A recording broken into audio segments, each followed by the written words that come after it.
Асфальтовую дорогу между деревнями Унтем и Гадикшур открыли в Игринском районе. На ее строительство в рамках программы «Сельские дороги» потратили более 68 миллионов рублей. Протяженность заасфальтированного участка составила 3,7 километра. По словам исполняющего обязанности министра транспорта и дорожного хозяйства Удмуртии Алексея Горбачева, это строительство стало возможным благодаря изменению требований к сельским дорогам.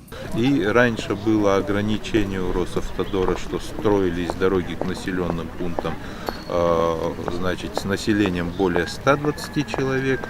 В этом году это требование изменили, и теперь населенный пункт у нас 80 человек. Если в этом проживает в населенном пункте, то дорогу можно строить. При этом для строительства асфальтированной дороги к деревне в населенном пункте должен быть социальный объект или сельхозпредприятие. И это требование было соблюдено. В Гадикшуре работает производство мороженых мясных полуфабрикатов. Председатель правительства Удмуртии Ярослав Семенов отметил важность качества дорог между населенными пунктами.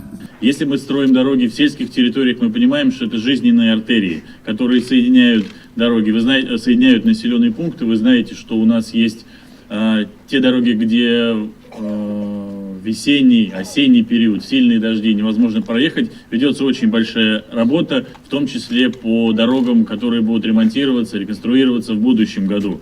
Всего в этом году в рамках программы «Сельские дороги» построили 14 участков общей протяженностью около 50 километров. На это потратили более 800 миллионов рублей.